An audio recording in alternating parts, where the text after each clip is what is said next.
Hello students, आज की class में हम लोग एक बीजीय विधि जिसके द्वारा हम लोग दो चर वाले रैखिक समीकरण युग्म को हल करेंगे उसको देखने वाले हैं। उस विधि का नाम है प्रतिस्थापन विधि, सब्स्टिट्यूशन मेथड। तो चलिए जानते हैं प्रतिस्थापन विधि होता क्या हो और इस पे जब क्वेश्चन आएंगे कि प्रतिस्थापन विधि से दो चर वाले रैखिक समीकरण युग्म को हल करिए तो कैसे आप सॉल्व करेंगे। चलिए इसको देखते हैं। पहले एक सरल सा इक्वेशन लेते हैं। पहला मैं इक्वेशन देता हूँ X plus Y equal to 10। दूसरा मैं ले लेता हूँ X minus Y equal to में 2। अब आपके पास है कि ये दो हमारे पास दो चर वाले रैखिक समीकरण युग्म है, इसको हमें प्रतिस्थापन विधि से हल करना है। तो कैसे इसको हल करेंगे चलिए देखते हैं। हम लोग क्या करेंगे, एक को समीकरण एक और दूसरे को समीकरण दो कर लेंगे और किसी एक समीकरण को लेंगे। या तो आप समीकरण एक ले लीजिए या समीकरण दो। मैं यहाँ लिखता हूँ समीकरण एक से। समीकरण एक ले लेंगे X plus Y equal to में 10। हम लोग क्या करेंगे, यहाँ से एक्स या वाई का पहले मान निकालेंगे। तो चलिए मैं मान लो यहाँ से वाई का ही मान निकालता हूँ, चाहे एक्स का निकाल लेता हूँ। एक्स का निकालेंगे तो 10 माइनस वाई। इसे चाहो तो आप समीकरण एज 3 रख सकते हैं, कोई दिक्कत नहीं। आप यहाँ लिखते हैं कि x का मान समीकरण हम लोग क्या करेंगे, ये समीकरण एक से निकाले हैं तो इसको लिखेंगे समीकरण दो में रखने पर। मतलब समीकरण एक या दो से x या y का मान निकालकर और दूसरे वाले समीकरण रख देंगे। अगर एक से निकालते हैं तो दूसरे में रखेंगे और समीकरण दो से मान निकालते हैं तो समीकरण एक में रखेंगे।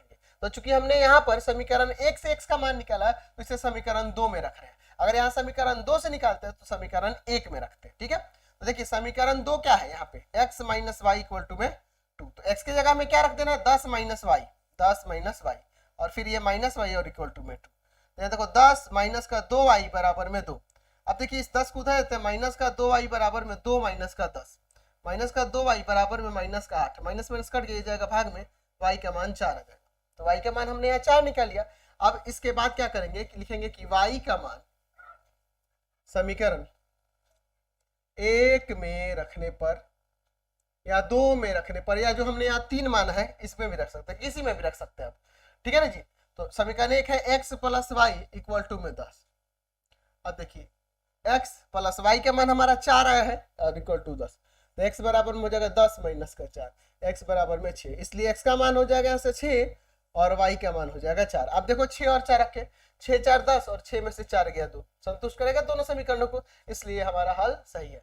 तो प्रतिस्थापन विधि में इसी प्रकार हम लोग क्या करते हैं कि किसी एक समीकरण से x या y का मान निकालकर दूसरे वाले समीकरण में प्रतिस्थापित कर देते हैं, उसमें रख देते हैं। इसीलिए इस मेथड का नाम है प्रतिस्थापन विधि, सब्स्टिट्यूशन मेथड, सब्स्टिट्यूट कर देना। समझ गए। चलिए अब हम लोग इसी प्रकार से एक और इक्वेशन लेते हैं और इस पे हम लोग क्वेश्चन देखते हैं। ठीक है, चलिए तो अगला हम लोग देखते हैं। मान लीजिए हमारे पास एक ले लेते हैं दूसरा नंबर क्वेश्चन कि 2x plus Y equal to में 7 ले लेते हैं। ठीक है ना जी। ठीक है, और फिर मैं ले लेता हूं x प्लस का 5y। ठीक है, यहां पर मैं ले लेता हूं 22। ठीक है ना जी, मैं यहां पर 22 में कुछ सेट कर ले लेता हूं। ठीक है ना जी। ठीक है, चलिए कोई दिक्कत नहीं, कोई भी समीकरण है ना, चलिए इसको बनाते हैं। चलिए हमें यहाँ x और y का मान निकालना है। ठीक है, अब देखिए इसमें भी हम लोग क्या करेंगे, किसी एक समीकरण को लेंगे, समीकरण एक समीकरण। अब क्यों मैं मान लेता हूँ समीकरण दो से लेता हूँ, समीकरण दो से x प्लस 5y बराबर में 22। अब देखो यहाँ से हम x या y का मान निकालेंगे तो मुझे दिख रहा है कि अगर मैं यहाँ y का मान निकालूंगा तो ये x को उधर भेजूंगा, ये फिर बटा में जाएगा तो बटा में आ जाएगा, तो डिफिकल्टी होगी। मैं देखो कितना सरल हो जाए। तो मैं यहाँ x का मान अगर निकालूं तो 22 माइनस का 5y लिख सकता हूँ, जो कि सिंपल दिख रहा है। ठीक है ना, बटा वटा में नहीं गया। तो अब इसी को लेके चलेंगे, यहाँ लिखेंगे कि x का मान समीकरण किसमें रख देंगे, समीकरण एक में, क्योंकि हमने यहाँ दो से निकाला है इसलिए समीकरण एक में रख देंगे। समीकरण एक में रखने पर समीकरण एक है 2x plus Y equal to में 7। 2x की जगह पे 22 माइनस का 5y और प्लस का y बराबर में 7। ठीक है, तो यहाँ पे हो जाएगा 44 माइनस का 10y प्लस का y बराबर में 7। देखो इसमें गुना हो गया। ठीक है ना जी। चलिए अब इसके बाद देखिए 44 माइनस का 9y बराबर में 7। 44 माइनस का 9y बराबर में 7, इसको उधर लेके चल जाते हैं। 7 माइनस का 44 माइनस का 9y बराबर में पे घटाएंगे तो कितना हो जाएगा भाई, तो यहाँ पर आपका आ जाएगा माइनस का 37 माइनस माइनस क्या वाई इक्वल टू में जाएगा 37/9। वाई का मान क्या गया 37 और बटा में 9। ठीक है, अब कटेगा तो नहीं, अब लिखेंगे वाई का मान समीकरण 1 में रख देते हैं, 2 में भी रख सकते हैं, कोई दिक्कत नहीं है। समीकरण एक देखिए 2x प्लस वाई है तो वाई की जगह पर 37/9 और बराबर में 7। 2x बराबर में क्या हो जाएगा यहाँ पे 7 माइनस का 37/9।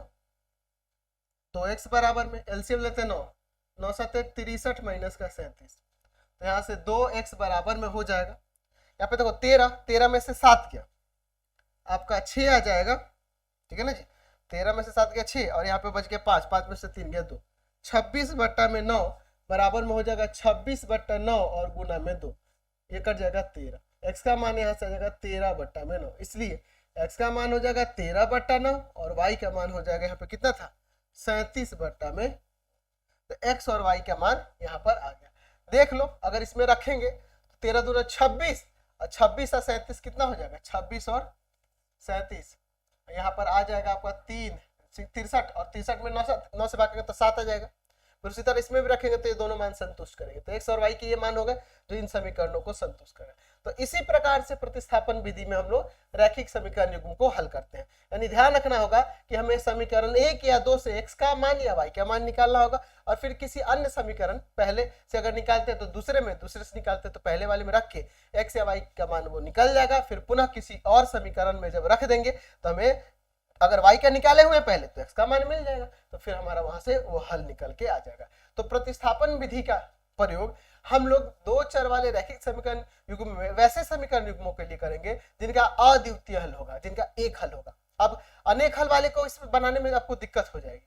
ठीक है ना जी, तो उस कंडीशन में क्या करना होगा ये सारी चीजें हम लोग आगे डिस्कस करेंगे। ठीक है, अनेक हल वाले में हम लोग क्या करेंगे इसके लिए भी हम लोग डिस्कस करेंगे धीरे धीरे, है ना। और कोई हल नहीं होगा तो वो तो बनेगा ही नहीं उसके, है ना जी। तो ज्यादा बस आप यही जानो कि प्रतिस्थापन विधि से वैसे रैखिक समीकरण युग्म को हल करेंगे जिनका केवल एक हल होगा, अद्वितीय हल होगा। अनेक हल वाले को भी इसमें ला के हम लोग कर सकते हैं, लेकिन अनेक हल के तो बहुत सारे हल हो जाएंगे ना। उस कंडीशन में हम लोग क्या करेंगे ये सारी चीजें आगे भी डिस्कस हम लोग करेंगे। लेकिन आपके क्लास 10th में अनेक हल से रिलेटेड क्वेश्चन नहीं देंगे, बस यहाँ पर देगा कि हमें x और y का मान निकालना है, 2 चर वाला रैखिक समीकरण युग्म दे देगा और बोल देगा प्रतिस्थापन विधि से बनाइए। तो कोई दिक्कत नहीं है, आप उसे बहुत ही सरल तरीके से यहाँ पे मैंने विधि बता दिया, इस पे रख के आप क्वेश्चंस को सॉल्व कर देते हैं। फिलहाल आज की क्लास में इतना ही, नेक्स्ट वीडियो में आगे देखेंगे।